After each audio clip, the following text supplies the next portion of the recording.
Alô, alô, boa tarde, todo mundo ouvindo? A um passo de meu próprio espírito, a um passo impossível de Deus, atenta ao real, aqui aconteço. Acho que para a maioria dessa plateia, esses versos são bem conhecidos, são os versos da epígrafe do livro Transposição, os primeiros versos do primeiro livro da Euridice Fontella, que foi publicado em 69 pelo Instituto de Espanhol da USP. Então, esse aniversário de 50 anos e o fato de a estreia da Euridice ter acontecido aqui na Universidade de São Paulo, onde ela estudou filosofia de 67 até 72, essas razões motivaram a organização desse colóquio em homenagem à poeta. Eu, fuçando aí alguns arquivos, procurando as primeiras notícias a respeito dessa publicação, descobri uma resenha curiosa do livro Transposição, que foi publicada no Diário da Noite, um jornal aqui de São Paulo, no dia 18 de novembro de 69. Era no segundo caderno, uma coluna chamada O Mundo dos Livros, assinada por J. Herculano Pires. José Herculano Pires, para quem não conhece, foi um jornalista, escritor, formado em filosofia pela USP também, é um dos maiores divulgadores do espiritismo no Brasil, traduziu Allan Kardec, escreveu obras espíritas e foi ainda crítico literário dos Diários Associados. Então, separei um parágrafo da resenha dele para a gente comentar aqui. Transposição aparece como caderno número 2 da série Álamo e Salce do Instituto de Cultura Hispânica da Universidade de São Paulo. Euridice é estudante universitária e professora do magistério estadual. O lançamento dessa coletânea de poemas brasileiros em língua portuguesa pelo referido instituto equivale a uma homenagem à nossa poesia jovem. O professor Júlio Garcia Morejón, diretor do Instituto, pratica um ato de justiça poética ao reconhecer o valor desta poetisa e abrir-lhe oficialmente as portas do nosso Olimpo caboclo.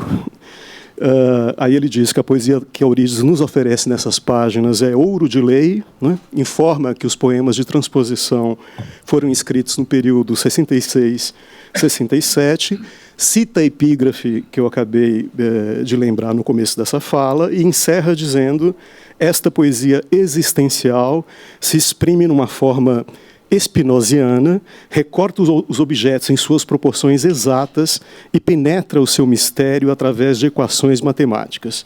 Por que não se fala dessa poesia? Pergunta o resenhador. Por que os suplementos não se abrem para ela? Bem, acho que é exatamente isso que a gente se propõe fazer bastante aqui nesses 2 dias, não é? Falar intensamente da poesia da Euridice Fontella. Esse evento, vocês já devem ter visto pela programação, ele tem, digamos, uma série de atrações. Não é? Nós temos aqui mesas de conferências com professores especialmente convidados da USP, da PUC do Rio de Janeiro. Temos também mesas de comunicações de jovens pesquisadores, que são pós-graduandos aqui da USP e também de outras instituições do país, incluindo também as comunicações de 2 alunas egressas do Programa de Literatura Brasileira, a Luísa Destre e a Roberta Villa. A gente tem também, na Biblioteca Florestan Fernandes, uma exposição de pinturas da artista Gaia Cunha, que é aluna da graduação de Letras. Também na biblioteca, uma exposição de livros da Euridice, que são aquelas raras primeiras edições, pertencentes aí ao acervo Antônio Cândido, e tem também exibição de vídeos, entrevistas que a poeta deu. Não é? E, para completar, a gente tem também o lançamento de livros, ambos da editora Relicário, um livro que já foi lançado no ano passado, que se chama O Nervo do Poema, Antologia para Euridice Fontella, organizado pela Patrícia Lavelli, que está aqui na plateia, e pelo Paulo Henriques Brito, que está aqui na mesa, e saindo do forno, literalmente saindo da gráfica, acho que hoje, o livro chamado Poesia e Filosofia, homenagem a Euridice Fontella, organizado pela Patrícia e pelo Paulo, e também por outros 2 professores da PUC do Rio, Henrique Estrada e Pedro Duarte. Esse livro ele reúne as falas, as conferências que foram apresentadas no ano passado, num evento muito forte, muito significativo, não é? Realizado na PUC do Rio de Janeiro, uma semana depois da trágica eleição do nosso atual despresidente, não é? E, portanto, esse livro, com essas falas, está disponível a partir de amanhã para venda aqui no nosso evento, e à tarde a gente vai fazer um lançamento, a Patrícia e o Paulo, né, podem aí explicar melhor, né, esse livro e os textos que estão reunidos nele. Fazer aqui alguns agradecimentos, sobretudo à pessoa que teve a iniciativa desse evento, Vanderlei Nunes Filho, que é meu orientando de doutorado e que estuda desde a graduação, não é, a obra da Eurídice Fontella. Então, o primeiro agradecimento vai para ele e, claro, também para o outro membro da nossa comissão organizadora, Eduardo Marinho, né, que está vivendo um momento especial, concluindo o seu mestrado, que vai defender em breve, mas nos ajudou aqui, é aluno do Programa de Literatura Brasileira, e um dos mais ativos e empenhados. Cadê o Eduardo? Eba! Também agradecemos a nossa comissão de apoio, né, formada pelas alunas Ingrid, Cláudia, Gaia e Ana Carolina. E, finalmente, agradecemos também o apoio do Programa de Literatura Brasileira, atualmente coordenado pelas professoras Simone Ruffinoni e Judith Rosenbaum, né, que está presente ali no fundo da sala. Obrigado. Bem, aqui na mesa a gente tem a honra, o prazer e a alegria de ter dois grandes estudiosos e praticantes de poesia, não é? Dois nomes centrais da poesia brasileira contemporânea, dois professores com larga experiência no ensino de letras, não é? Vou apresentar os dois e passo a fala para eles. O Alcides Vilaça, o nosso colega, crítico e professor de literatura, professor titular de literatura brasileira aqui na Faculdade de Letras da USP. Ele fez mestrado e doutorado com orientação do professor Alfredo Bose, tem longa experiência como leitor de poesia brasileira moderna e contemporânea, dedicou-se especialmente aos poetas Carlos Drummond de Andrade, João Cabral de Melo Neto, Manuel Bandeira, Ferreira Goulart e Eurídice Fontella também, não é? É autor de um dos textos fundamentais da bibliografia crítica da Eurídice, que é o ensaio Símbolo e Acontecimento na Poesia de Eurídice, que saiu em 92 na revista Novos Estudos Sebrap e que foi republicado em 2015 pela Estudos Avançados aqui da USP. Entre os livros do Alcides destacam-se Passos de Drummond e os volumes de poesia O Tempo e Outros Remorsos, Viagem de Trem, né, que foi publicado pela coleção Claro Enigma, organizada por Augusto Massi, que também publicou o livro Trevo, não é? Reunindo a poesia da Eurídice. O livro de poesia mais recente do Alcides, Ondas Curtas, foi publicado em 2014. E aqui do meu lado tenho Paulo Henriques Brito, poeta, crítico e professor associado da PUC do Rio de Janeiro, instituição pela qual ele recebeu em 2002 o título de Notório Saber. Como pesquisador, o Paulo tem se dedicado especialmente à teoria e à prática da tradução de poesia, tem diversos trabalhos publicados sobre o assunto, também tem investigado as diferentes maneiras como o verso vem sendo trabalhado pelos poetas brasileiros, a partir do modernismo até a contemporaneidade. Entre os livros do Paulo destacam-se a tradução literária, de 2012, e várias coletâneas de poemas, Trovar Claro, Macau, Formas do Nada, e Nenhum Mistério, que é a mais recente e que acaba de receber o prêmio de poesia da Biblioteca Nacional. Aproveito para dar os parabéns para o Paulo por esse prêmio, não é? Ele também foi um dos poetas que participaram da coleção Claro Enigma, com o volume Mínima Lírica, de 89. Portanto, aqui a gente tem essa coincidência, né, de ambos os poetas e professores que estão aqui na mesa terem tido contato pessoal com Eurídice por ocasião do lançamento da coleção Claro Enigma, como eu já mencionei, organizada pelo Augusto Massi, que vai estar amanhã na nossa mesa de encerramento. Então, acho que a minha apresentação já está indo um tanto longe, não é? Eu passo aqui com muito prazer a palavra inicialmente para o nosso colega Alcides Vilaça. Deixo aqui o Paulo Henriques respirar um pouquinho, que a gente chegou em cima da hora, e vamos ver aqui, acompanhar a fala do Alcides. Obrigado a todos. Obrigado, Alcides. Está bem. Tá.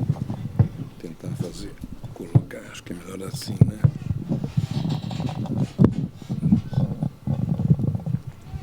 Não sei se eu vou conseguir, mas...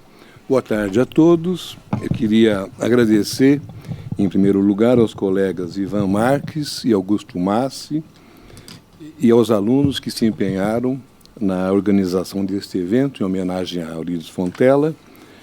Quero também dizer do prazer que eu tenho de estar ao lado do poeta Paulo Henriques Brito, que também exerce os ofícios de criar, de pensar de traduzir poesia. E aqui estamos com a cara e a coragem para falar da poesia da Eurídice, que não é uma poesia que se dê imediatamente, à primeira vista, em toda a sua potência, né? É dessas poesias que exigem grande convívio, grande disponibilidade, eu diria espiritual. Acho que é uma palavra que eu não posso perder de vista, é a palavra espírito.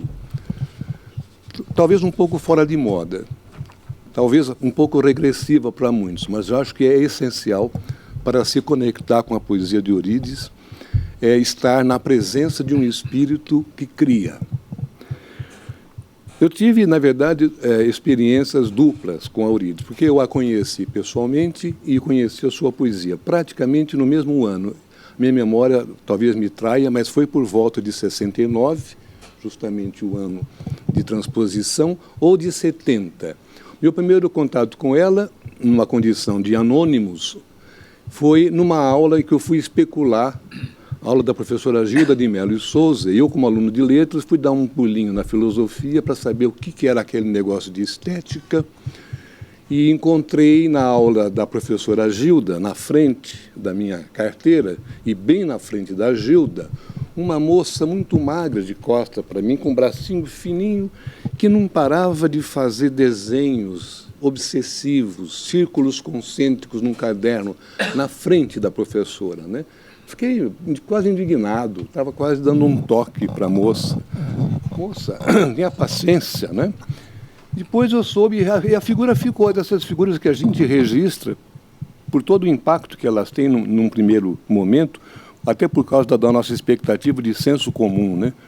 E nada pior para a poesia, como vocês sabem, do que o culto do senso comum, né? Logo em seguida, talvez até por coincidência, conversando com o também ainda aluno de letras, Zé Miguel Wisnik, ele me mostrou, não me lembro se já era o livrinho Transposição, ou se eram ainda os originais que ele teria ganho do Akira, e me mostrou um livro em que ele destacava um poema chamado Meada, desse Transposição, que me deixou bastante impressionado pela concisão, pela eficácia e, sobretudo, por uma singularidade que eu não consegui detectar. Na verdade, não sei se eu consigo detectar até hoje, mas estou empenhado nela. Há uma singularidade, de fato, vital na poesia de Eurídice, e a dificuldade minha que eu tive, na verdade, em seguida, foi de ter que juntar a pessoa que eu tinha conhecido, que me parecia uma pessoa quase que fora de órbita, né? E a ordem absolutamente disciplinada, clarificada e lúcida daqueles versos. O senso comum da gente reage assim, né? A gente costuma, às vezes, separar o lúcido e o insano, né? Quando, na verdade, as coisas... Nós somos muito mais complexos. A Eurídice nos ensina muito da nossa complexidade ao exigir que nós a compreendamos. E como é que talvez nós devamos compreendê-la? Talvez com uma criadora de símbolos e de uma articulação de símbolos vitais a quem ela dá uma identidade absolutamente original. E o curioso é que se trata de símbolos conhecidos. A gente vai olhar o elenco dos símbolos de Eurídice e vamos encontrar, isso já está mais do que apontado, né? Pássaros, cristais, rosas, fontes, espelhos, pedras, águas, rosas, frutas. Curiosamente, esses símbolos que têm tudo para serem rapidamente reconhecidos, adquirem uma espécie de aparição iluminada na poesia dela. Com toda a carga de conservadorismo que eles pudessem ter, eles surgem como se nós os tivéssemos descoberto pela primeira vez, estivéssemos descobrindo pela primeira vez, né? De fato, acho que ler a poesia da Eurídice é entrar numa articulação profunda e poética de símbolos conhecidos que se apresentam numa dimensão insuspeita e imediatamente reveladora de alguma outra coisa que nós temos que investigar, né? Eu acho que um dos comportamentos verbais da Eurídice, ao contrário da lírica tradicional, não é falar de uma rosa, um pássaro, uma estrela, uma fonte, mas falar da rosa, o pássaro, a estrela, a fonte. Parece que há um nominalismo essencial que ela faz questão de manter como se dito da origem, como se viesse realmente do centro original da poesia, né? Tudo isso articulado, esses símbolos todos articulados, de tal maneira que... Está difícil isso aqui. Tem como tirar isso daqui? Dá para puxar? Acho que vai melhorar. Estou de mal com esse microfone. Ele cai muito. Tá ligado? Ótimo. Melhorou? Então, eu estava pensando nos símbolos, a razão pela qual, aliás, eu dei como título a essa minha fala, a habitação dos símbolos. Realmente, eu que tinha uma ideia bastante acadêmica de símbolo, a partir de definições mais ou menos conhecidas, quando eu conhecia a poesia da Eurídice, eu me senti obrigado a requalificar as definições, porque o uso que ela faz é um uso que nos revela outra coisa, que não o movimento original de todo o símbolo, que é dado como aquele movimento que vai do sensível à transcendência, daquele movimento que estabelece uma relação de uma coisa com a outra, né, que representa, enfim, uma coisa com a outra. Para alguns estudiosos do símbolo, como, por exemplo, Alain Chevalier, há uma definição que me parece interessante, porque é suficientemente ampla, talvez, para pelo menos começar a apontar para o uso que Eurídice faz dos símbolos. Quando ele diz, os símbolos estão no centro da vida imaginativa. A expressão simbólica traduz o esforço do homem para decifrar e conduzir um destino que lhe escapa, numa operação que atravessa as obscuridades que o cercam. Eu sinto muito a Eurídice aqui presente nessa colocação, né? Sobretudo nessa frase, decifrar e conduzir um destino que lhe escapa, numa operação que atravessa as obscuridades que o cercam. Ele está falando do esforço, na verdade, de lucidez que todo símbolo se propõe a fazer para iluminar. A função ingrata de um crítico, sobretudo de um crítico da poesia da Eurídice, é iluminar o já iluminado. Né? É quase é um desafio quase mortal você querer investir em lucidez em cima exatamente de um estado de lucidez que as palavras já atingiram. Uma vez uma aluna me desanimou, logo no início da minha carreira como professor aqui da Letras, quando eu disse, muito entusiasmado, que a poesia é o lugar onde as palavras mais se apuram, onde elas têm mais intensidade, mais verdade. Aí ela me disse, mas se é assim, por que a gente precisa falar sobre ela? Por que isso não se limita aqui a ler poemas, em vez de dar um curso sobre poesia? Fiquei apavorado, porque era meu emprego que estava em jogo nesse momento, né? E eu disse a ela, eu acho que eu disse mais ou menos o seguinte, olha, eu não estou querendo substituir o poema por uma outra fala. Eu quero ver se essa minha fala ilumina alguma coisa do poema, porque, sobretudo, eu quero me conhecer. Eu acho que todo crítico quer, no fundo, se conhecer através de um objeto. Talvez a melhor forma de a gente se conhecer seja realmente um espelhamento, né, nas coisas problemáticas que nos afetam. E para isso, a Eurídice é um prato cheio, né? Porque o que ela nos oferece com uma constância, com uma regularidade, com uma intensidade poética ao longo dos seus 5 livros, é uma coisa realmente muito rica, né? Então, eu tentei me acercar um pouco dessa poesia para ver o que ela, na verdade, me oferece, né? Primeiro, há uma experiência estranha que eu registrei. Há uma poderosa personalidade na sua poesia que, no entanto, não tem a menor dependência de uma pessoa civil ou de um testemunho de alguma vivência cotidiana mais específica, ou mesmo qualquer vestígio de uma lírica imediatamente reconhecível na tradição modernista. Então, como é que esse personalíssimo dela não passa por uma pessoa exatamente, né? É como se houvesse uma possibilidade de alguém se identificar através de um processo poético e não através de um autorretrato ou através do confessionalismo que, em geral, a poesia lírica moderna assume, né? Seus símbolos ressoam uma voz muito rara em nosso tempo, ressoam a voz de um espírito essencialista, para quem a vida já parece ter passado, ou foi feita para passar o mais rápido possível, imprimindo-se num espaço sempre significativo, numa projeção atemporal, que às vezes me lembra um pouco a proximidade da morte. É como se os símbolos da Eurídice estivessem cavando luz num espaço inteiramente iluminado, mas cercado ao mesmo tempo por aquilo que é o seu contrário, que é a sombra, de onde sai aquilo, para ganhar rapidamente um fôlego intenso e, em seguida, esmorecer, né? Vem daí uma sensação de um trágico, que é, no entanto, imediatamente relativizado pelo equilíbrio da forma serena, estoica. Outra aparente contradição, né? Como é que esse trágico suspeitado, não declarado, não assumido, mas esse trágico suspeitado surge ao mesmo tempo como sereno, né? Porque parece que há uma aceitação estoica. Aliás, é uma palavra que ela aceitou uma vez a propósito da sua poesia. Que me chamem de estoica, eu aceito.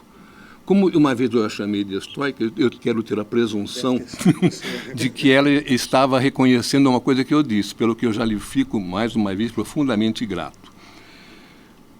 O que poderiam ser as sombras do trágico puro convertem-se numa iluminação da fatalidade.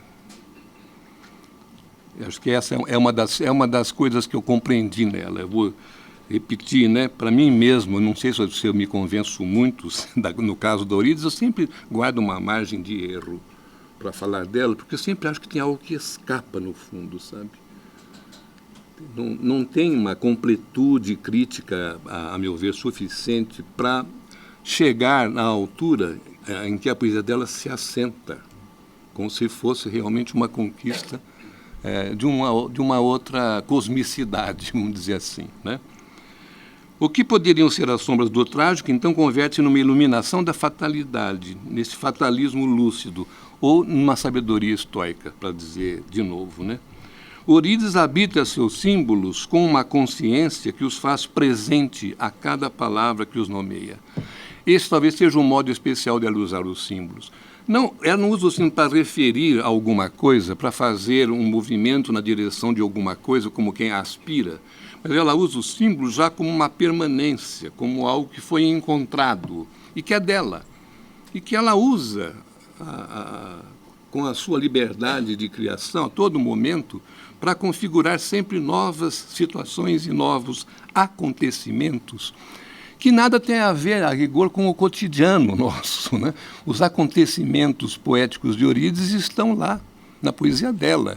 Ela própria, de tanto se valer dos símbolos nessa condição criativa e original, e diria quase mítica, ela própria se torna um acontecimento. É como se a pessoa dela só pudesse ser revelada por meio da simbolização que ali está. Fora disso não há Eurídice, ou então haverá aquela outra Eurídice que teve uma outra vida, da qual não quero falar aqui, porque eu acho que não é o caso de, agora, tardiamente, a gente querer fazer algum tipo de justiça, né?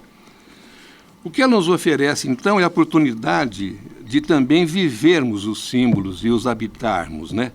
A condição para isso, o que ela exige de nós, no entanto, que não é pouco, é que nós habilitemos nosso espírito para compartilharmos o de Eurídice. Senão não tem conexão. Senão eu vou ler como uma poesia hábil, uma retórica interessante ou qualquer outra coisa que escapa exatamente da natureza do poético que ela empreende, né? Mas para lembrar ainda aquele primeiro impacto da moça esquisita, que eu achei que para mim estava fora da nossa órbita, depois eu fui ler no livro Rosácea um poema que parece ser uma resposta dela àquela minha sensação de esquisitice, e que, no fundo, ela deve ter sentido o tempo todo das pessoas que a julgavam sempre como esquisita, estranha, que menina, bizarra e assim por diante, né? Ela tem esse poema do Rosácea chamado Iniciação, que, a meu ver, como tudo que sai dela, sai de dentro dela e se projeta assim, imediatamente numa forma estabilizada, né? Se vens a uma terra estranha, curva-te. Se este lugar é esquisito, curva-te. Se o dia é todo estranheza, submete-te. És infinitamente mais estranho. Ela refuta aqui a facilidade com que nós estranhamos as coisas, né? Como se nós fôssemos detentores sempre de algum padrão de normalidade, né? Essa ideia de que as coisas estranhas nos pertencem, nós somos estranhos, a meu ver, são também indícios da sua humildade estoica, de quem se vê como um estranho, né? E é estoico porque não é passional, é altivo, é lúcido, está convencido, antes de mais nada, da própria estranheza. É quase uma atualização do imperativo socrático, conhece-te a ti mesmo, né? Antes de falar do estranho que é o outro, conhece a tua estranheza. E isso tudo eu acho muito impactante sempre, né? Essas pontas que a poesia de Eurídice vai armando em torno da nossa expectativa são pontas realmente aliciantes, né, para um outro universo que ela nos apresenta, né? A ideia de estranhamento, por falar em estranheza e estranhamento, curiosamente era uma categoria que estava muito em voga na época que eu comecei a estudar literatura. Aqui no curso de letras, a ideia da poesia era imediatamente associada à ideia de estranhamento.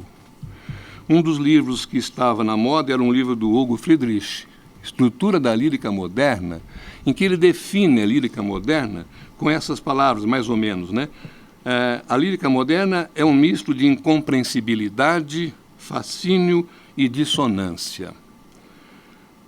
Só que no caso de Eurídice, isso tudo não é estranhamento propriamente dito. A curiosidade a intensidade que está na poesia dela faz com que, na verdade, nós tomemos os seus versos, né, como uma identidade original, revelada e quase connatural a nós, na medida em que nós a podemos reconhecer, né? Em vez de estranhamento, na verdade, um aprofundamento de uma verdade que estava calada e que a poesia dela é capaz de fazer soar. Então, eu diria que Eurídice nos livra da clareza mediana do bom senso e do senso comum para apontar em nós uma dimensão de sombra que deve vir à luz e que ela faz vir à luz. Para isso, a sua poesia parece existir, realmente para fazer uma transposição, né? Transposição, vou brincar um pouquinho com os títulos dos livros dela, que acho que são tão orgânicos os títulos quanto toda a poesia dela é orgânica, né? É uma transposição para a luz de alba, para a composição da rosácea, para a rotação iluminada do eleanto e para um enredamento lúcido de teia. São os títulos que ela dá para a própria autoconsciência, para os movimentos que ela está fazendo, né? A sua figura civil, já também disse isso, não aparece na sua poesia. Nem mesmo a sua condição de sujeito se declina com explicitação. Mas sua identidade e seu lugar de vida parece estar sendo dado o tempo todo pela projeção especular de alguns símbolos preferenciais e de alguns personagens que ela cita, personagens, personalidades que ela cita, que podem ser Kant, Pascal, Drummond, Clarice, Rebeca, Hamlet ou Dom Quixote, ou mais uns tantos. De vez em quando ela usa desse subterfúgio de falar do outro para obter, no fundo, um mínimo de espelhamento da sua própria condição. É como eu leio, por exemplo, o poema Dom Quixote, que está em Rosácea. Eu posso ler esse poema, talvez possamos ler esse poema como um autorretrato da Eurídice, que sem precisar falar de si, encontrou no caminho da literatura uma espécie de alter ego fundamental, que é Dom Quixote, que diz assim. Gostaria que vocês ouvissem esses versos como se fosse um pouco a Eurídice falando num espelho. Vou inventar essa atitude aqui para ver se não lhe sugere de fato um espelhamento essencial à figura do Cervantes, né? Do Dom Quixote. És filho do desejo e do espírito, e, como a carne é impureza, a loucura não te salva de ser. E cais. Triste figura, maiúsculo, triste figura, mesmo se o delírio te eleva à potência do abismo. Triste figura, mesmo na alta planície em que eternizado morres, herdeiro do desejo e do espírito. Como separar esse Dom Quixote da autoconsciência de Eurídice, que não foi salva pela loucura, nem foi salva de ser, mas de ser na alta planície, como herdeira do desejo e do espírito, né? Ressalve-se, no entanto, acho que mais um elemento que eu preciso marcar aqui, essa dimensão do espírito a qual eu estou me referindo com tanta insistência, é obtida por Eurídice não pela confiança abstrata em valores transcendentais da alma, propriamente dito, mas por uma convicção do poder encarnador da palavra, da força de uma nominalização motivada e essencial. Um dos belos movimentos da poesia de Eurídice está nesse controle que ela tem de uma forma objetivada, segura, metódica mesmo, né? Ela própria admite que existe um método na sua poesia, mas esse método em nada diminui o alcance de alguma transcendência, de alguma metafísica que é própria dessa simbolização a qual estou me referindo, né? Tudo que ela toca, na verdade, lembra o poder da palavra. Isso é próprio dos grandes poetas, né? Por qualquer coisa que ele diga, ele, antes de mais nada, lembra o poder da palavra que está dizendo. E eu fiquei impressionadíssimo quando eu li a epígrafe que ela colocou em Elianto, de 73, que não são versos dela, são versos que talvez todos nós já tenhamos cantado. Menina, minha menina, faz favor de entrar na roda, cante um verso bem bonito, diga adeus e vá-se embora. Bom, uma cantiga de roda, uma quadrinha de roda inocente, ingênua, que tudo indica. Pois não é que no livro da Eurídice, de repente, essa quadrinha emergiu como uma espécie de expressão de uma ordem fatal, na qual estamos todos, e ainda assim apreendida com serenidade, como quem constata o óbvio. Estamos todos aqui, meninos, meninas, né, numa roda, para cantar um verso bonito, dizer adeus e ir embora. E acabou o que tinha que acontecer, né? Vejo que tem ela aproveitou e sentiu nesses versos, que provavelmente ela cantou em Menina, lá em São João da Boa Vista, de algum momento, espero que tenha cantado, né? Ela suspeitou aqui de que tem um trágico. Numa das entrevistas que ela deu, ela chegou a dizer: olha, eu vim aqui ao mundo, não sei o quê, eu fiz uns poemas e vou embora. Mas eu fiz uns poemas, alguns nem isso. Alguns nem isso. Como quem diz, a vida não é fácil, né? Ela existe, a gente marca, a gente sai, canta, ou alguns não cantam e saem.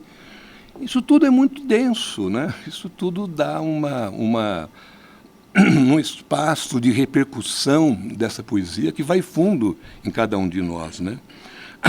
Assim como também ela gostou de uma cartilha, onde ela leu o poema chamado Cartilha, uma homenagem da fatalista Eurídice às cartilhas onde nós aprendemos a ler, né? Foi de poesia, lição primeira. A arara morreu na aroeira.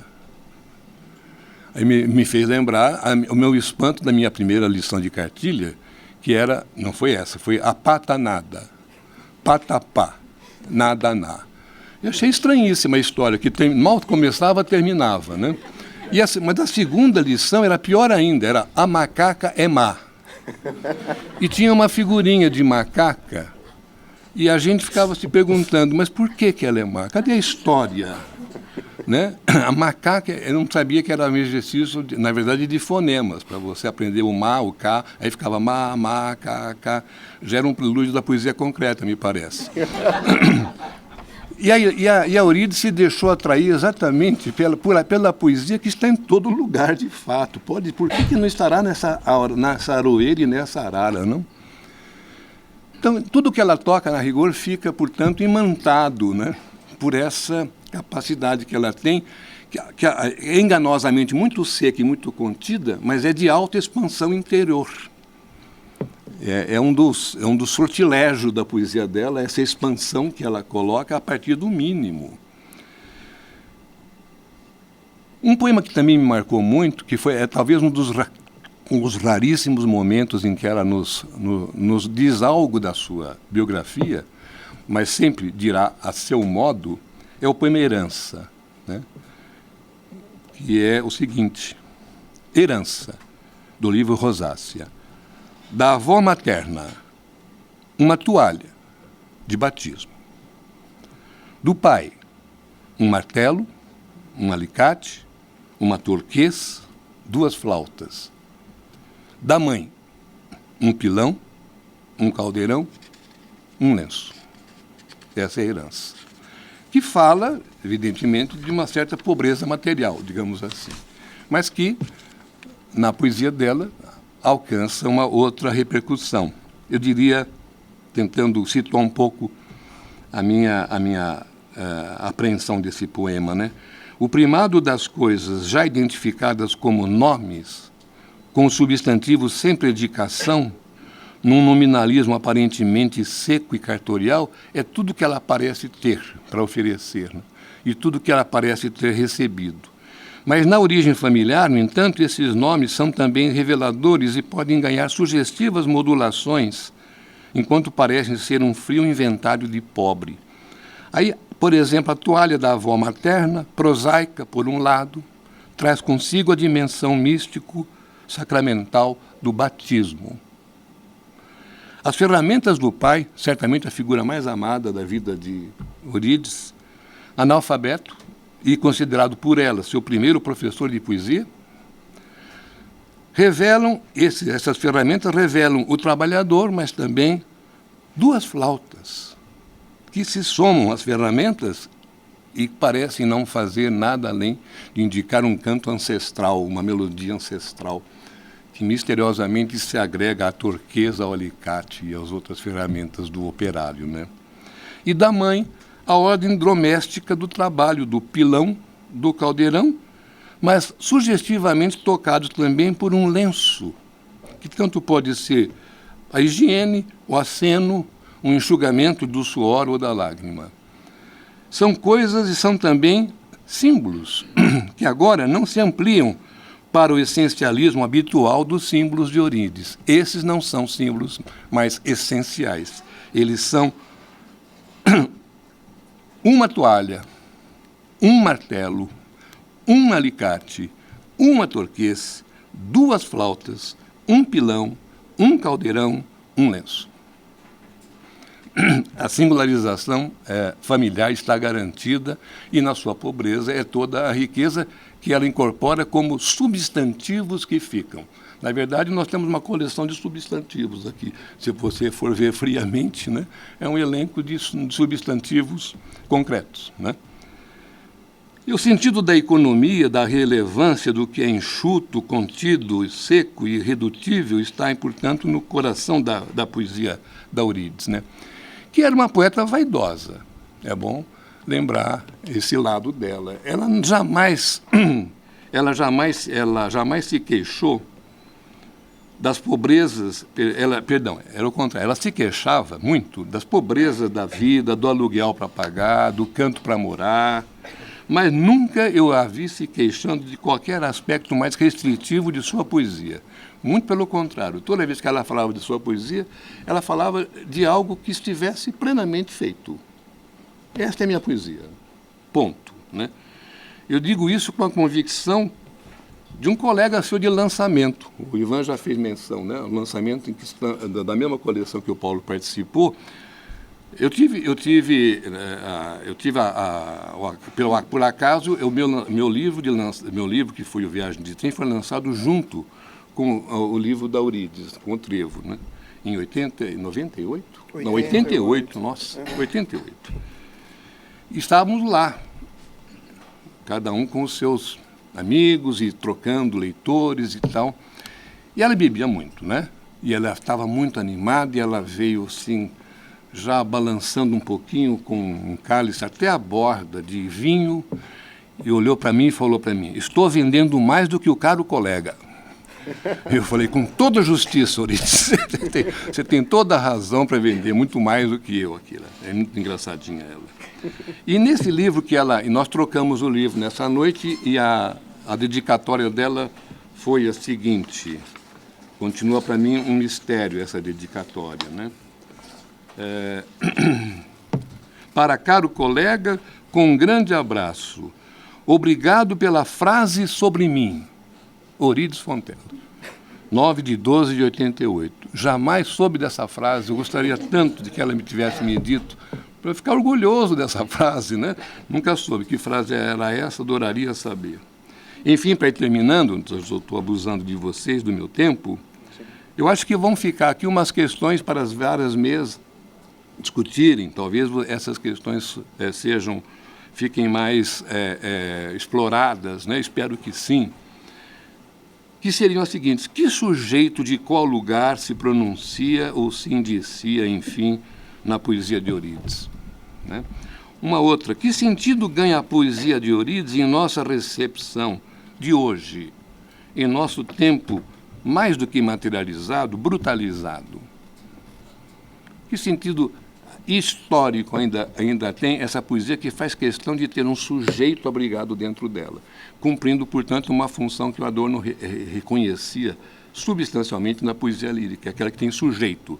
No mundo em que é tão difícil ser sujeito, reconheçamos que é quase um prodígio alguém construir um poema em que um sujeito aparece como tal, né?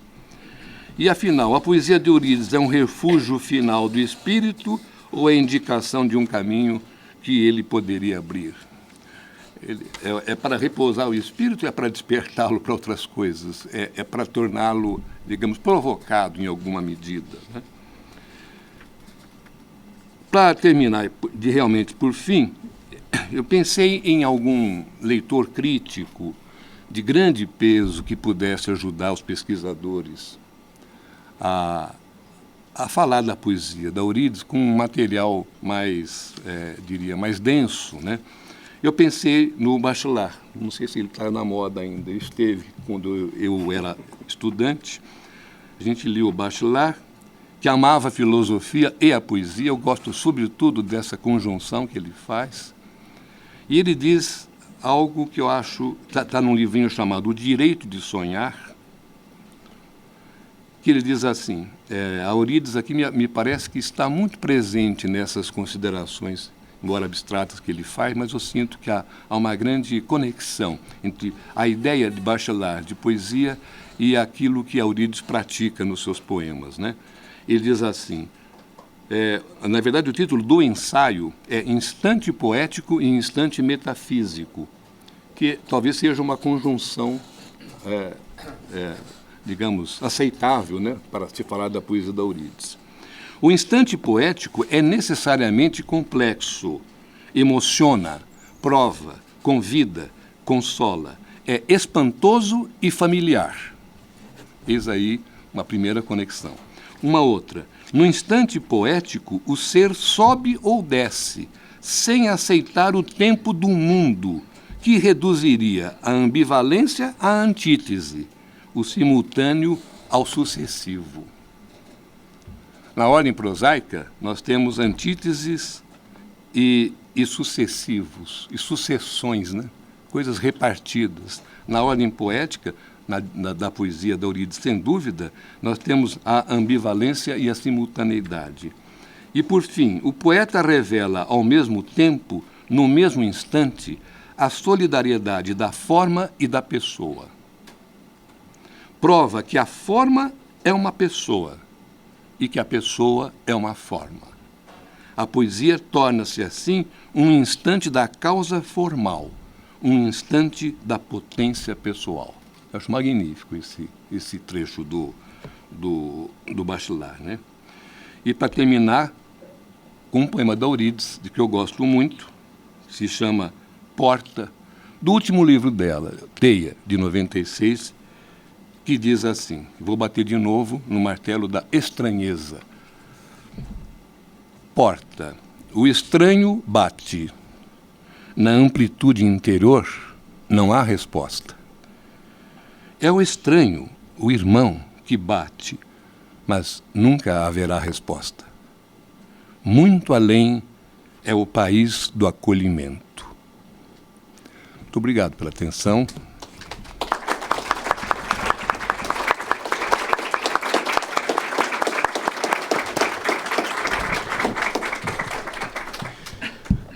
Obrigado, Alcides.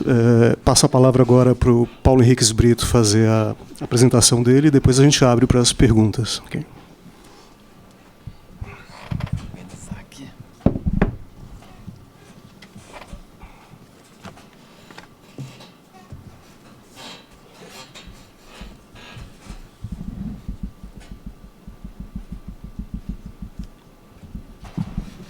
Boa tarde a todos. Queria agradecer o convite ao Ivan, o Augusto, os organizadores. É um grande prazer para mim estar de novo aqui na USP e também um prazer de estar com o Alcides, que a gente só participa junto do evento, não participa desde aquele dia, né? De Goiás. É verdade, de Goiás.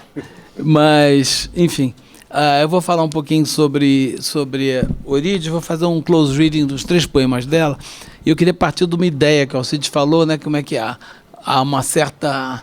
Para quem conheceu a Eurídice pessoalmente, a gente sente uma certa tensão grande entre a pessoa dela, no que ela tinha de caótico, desorganizado, e a obra dela, né? E eu vou tentar mostrar aqui, vou fazer um close reading de 3 poemas dela, e eu vou tentar mostrar como é que ela sempre introduz um elemento de simetria, mas que nunca é completo, que ela sempre vai quebrar de algum modo. Eu chamei o texto de simetria, alguns poemas de Eurídice Fontela, mas talvez fosse melhor simetria quebrada. Então vamos lá. Desde que Eurídice Fontela surgiu no panorama poético brasileiro, os estudiosos de sua obra têm destacado seu minimalismo, que se manifesta não apenas na utilização de um repertório bem reduzido de temas, mas também na tendência à concisão, né? Um de seus primeiros e mais argutos críticos, Antônio Cândido, desde cedo ressaltou esse aspecto da sua poesia. Silêncio, branco, espelho, estão entre os temas que reaparecem com frequência na obra de Eurídice Fontela. Na Orelha de Alba, a terceira coletânea publicada pela autora, em 83, o Cândido observa: página branca, espelho, superfície da água são imagens e símbolos reversíveis que convergem para uma palavra-chave: silêncio. Fim da citação. Para o Antônio Cândido, o complexo espelho branco silêncio resume uma proposta poética que parte da fixação com o nada, de novo a citação a ele, na tentativa de afirmar o ser, que é o eu do poeta, mas sobretudo o poema é realizado através do qual ele se eclipsa. Então eu queria rapidamente aqui analisar um aspecto da obra dela, que é a sua utilização magistral de elementos formais como ritmo, assonância, e nós vamos ver também vocabular, né? Caracterizada, tal como a sua maneira de trabalhar com os elementos léxicos semânticos, por uma parcimônia extrema de recursos e a busca constante de uma simetria, que, na maioria das vezes, é quebrada em ao menos um ponto da estrutura, e às vezes mais de um. Essa busca da simetria, como vou tentar mostrar, se dá também no plano léxico-semântico. Vamos começar então com um poema chamado Poema, que faz parte de Alba. É uma peça bem característica da Eurídice, em que o complexo espelho branco silêncio ocupa a posição central. Então vamos só ler o texto do poema. Saber de cor o silêncio, diamante e ou espelho, o silêncio além do branco. Saber seu peso, seu signo, habitar sua estrela impiedosa. Saber seu centro, vazio, esplendor além da vida e vida além da memória. Saber de cor o silêncio e profaná-lo, dissolvê-lo em palavras. A forma usada por Eurídice nesse poema, como em tantos outros, é uma que eu venho estudando já há algum tempo, que eu chamo de verso livre novo, para distinguir daquele mais tradicional, do Walt Whitman, do Paulo Cé Desvairada, do Álvaro de Campos, né?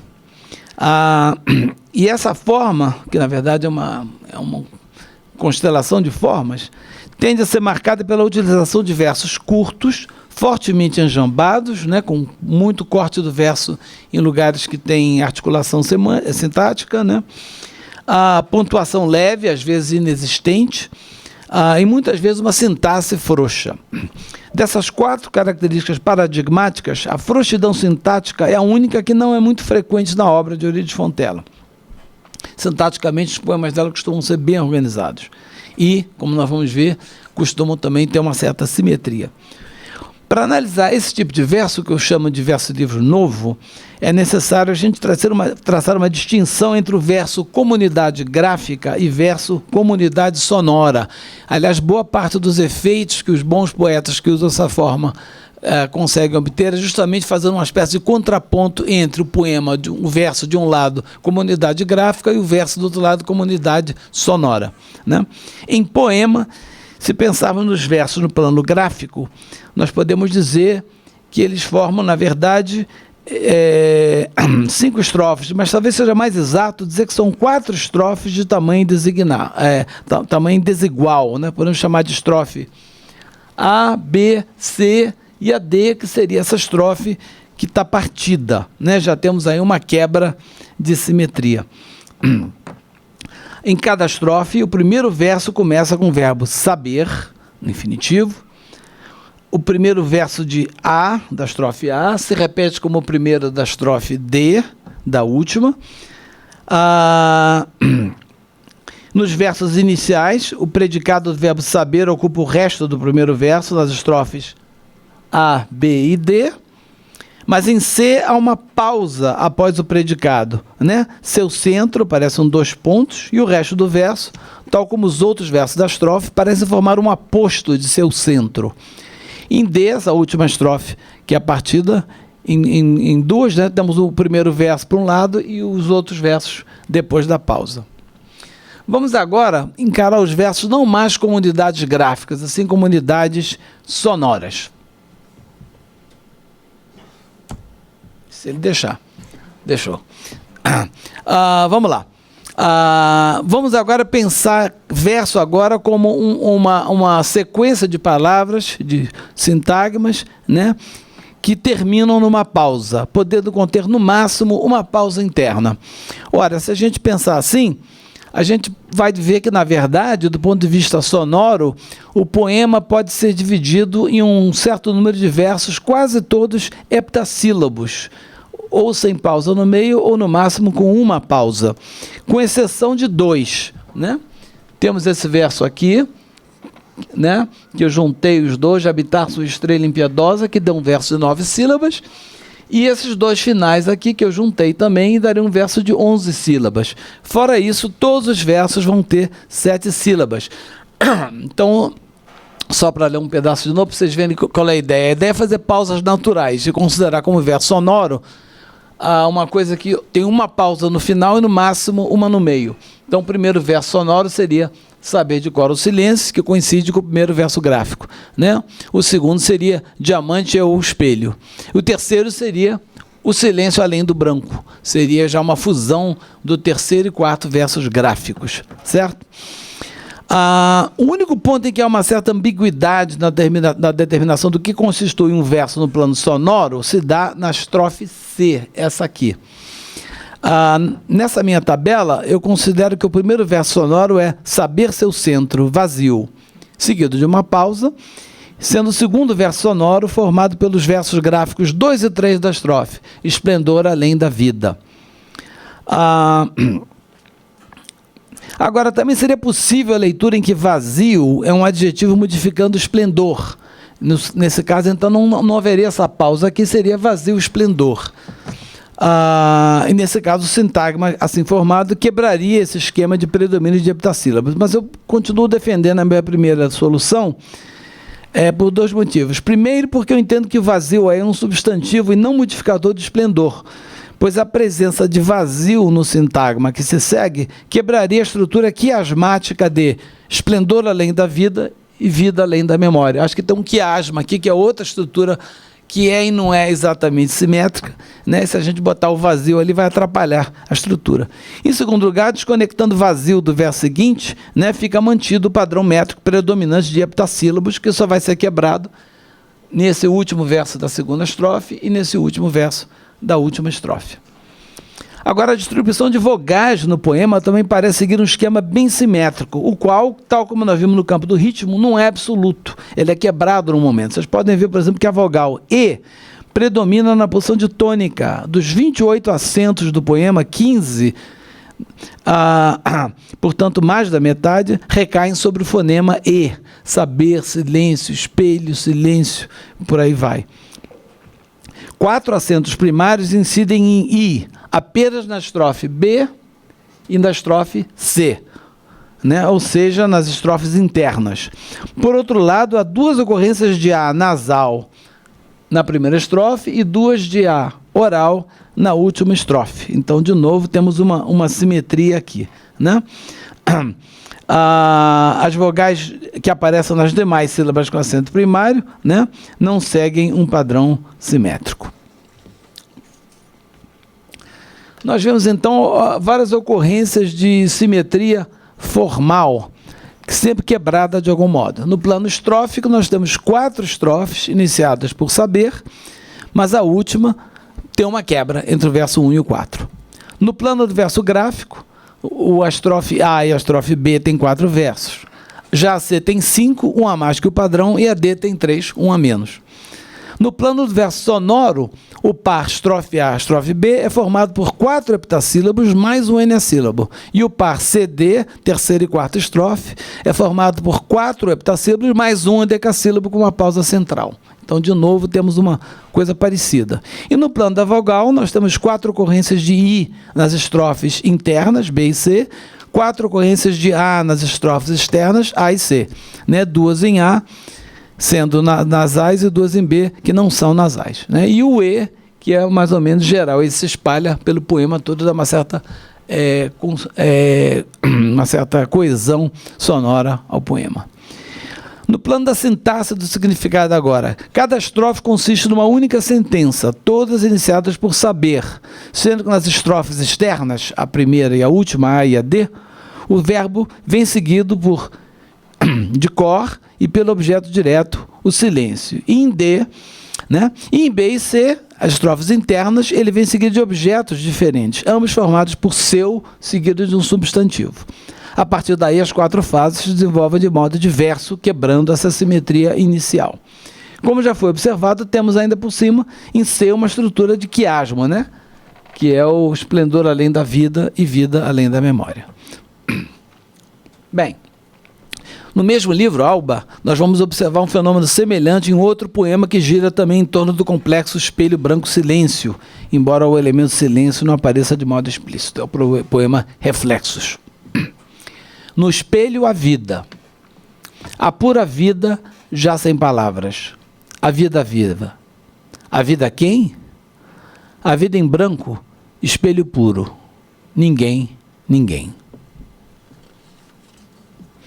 O poema é formado por 6 estrofes, com um número de versos gráficos, falando aqui no plano gráfico, né, que varia de um só, a estrofe C, que é apenas a vida viva, né, a 4, o caso da estrofe B e da estrofe E. Se lemos o texto em voz alta, por exemplo, como eu li, porém, o que o ouvido percebe, na verdade, é uma seção de 8 versos sonoros, todos de 4 sílabas, e quase todos seguindo a pauta acentual 2-4, acento na 2 e na 4. A exceção que quebra a simetria é o terceiro verso com padrão 1-4. Eu vou ler de novo, que o poema é curtinho, para vocês sentirem como é que, sem forçar muito a barra, nós temos uma sucessão no plano fônico de versos de 4 sílabas. No espelho a vida, a pura vida, já sem palavras. A vida viva. A vida quem? A vida em branco, espelho puro. Ninguém, ninguém. Bem, então, sempre o acento é 2-4, com exceção desse daqui, que o acento é no já, na primeira sílaba. O primeiro e o último dos versos sonoros parecem conter uma pausa interna. O primeiro verso seria, no plano sonoro, no espelho, a vida. Né? No espelho, a vida. E o último seria ninguém, ninguém. Né? São os únicos que, portanto, uma simetria. O primeiro e o último verso contém uma pausa interna. Também, de novo, tal como no primeiro poema que a gente viu aqui, seria possível uma leitura diferente. O verso sonoro 6 terminaria com uma vogal átona que poderia ser fundido com a vogal átona inicial do 7. Ou seja, formaria o sintaxe branco-espelho. A vida em branco-espelho puro, né? E isso quebraria esse esquema. Novamente, eu vou preferir aquela primeira leitura que eu apresentei por 2 motivos. No plano sintático-semântico, me parece mais razoável entender que a expressão idiomática em branco forma um sintagma com vida, a vida em branco, e não com espelho, que estaria sendo modificado apenas por puro. E no plano métrico, pelo mesmo argumento, né, que quebraria esse esquema de ser só versos de 4 sílabas do começo ao final. Aqui no caso desse poema, a distribuição de vogais não é tão simétrica, não é tão marcada como no poema, né, o primeiro que nós vimos. Mesmo assim, temos uns detalhes interessantes. Nessa última coluna aí aparece a distribuição de vogais, né? Vogais tônicas. Vocês podem ver que o poema começa com um E oral e termina com um E nasal. O fonema A acentuado, né? Ele só ocorre no verso sonoro 3, no verso já sem palavras, né? E no 6 aparece como nasal em branco. Né? De novo, aquele no começo do poema um A sonoro, no final um A nasal, que nem no primeiro poema, né? A ocorrência desses fonemas, portanto, é espelhada, né? O A vai aparecer no terceiro e no antepenúltimo versos, e o U também, ele aparece só no segundo verso sonoro, né? A pura vida, e depois no penúltimo, né? O espelho puro, também da maneira quiasmática, pura vida, espelho puro, de novo um quiasma aí, né? Então, mais uma vez, nós vemos um poema que, de várias maneiras, ele apresenta traços de simetria, e, ao mesmo tempo, essa simetria é sempre quebrada de uma maneira ou outra no plano dos sons vocálicos, principalmente, e no plano da métrica, né? E também no plano da sintaxe. Para encerrar essa breve investigação de alguns elementos formais da poesia do Eurídice, vamos examinar agora um poema em que a economia de meios e busca de simetria chega ao auge, né?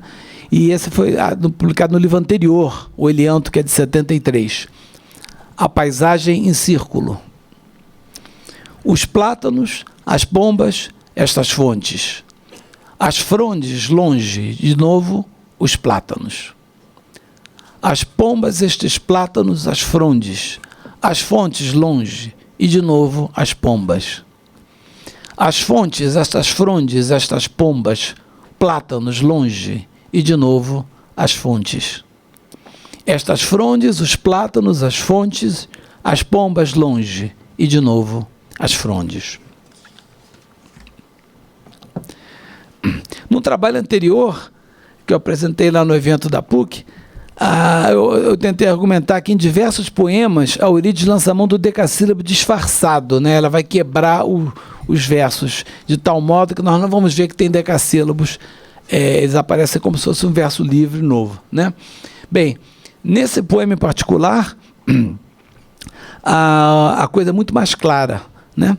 Nós temos aqui, na verdade, 4 dísticos, e eu estou considerando que essa última palavra destacada aqui, em cada estrofe, deve ser considerada como a palavra final do segundo verso de cada dístico, né?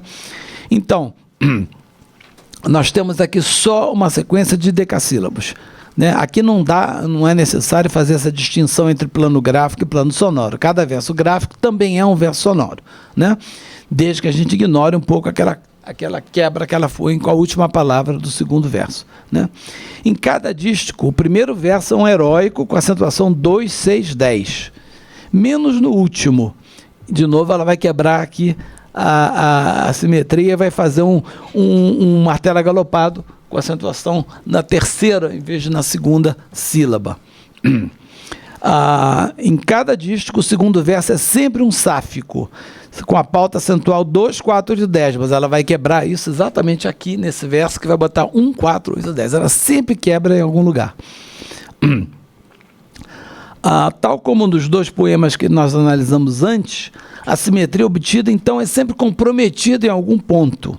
Observe-se que no segundo verso de cada dístico, né, no segundo de cada um desses dísticos, seria possível fundir a última vogal de longe com a conjunção E, que aparece depois.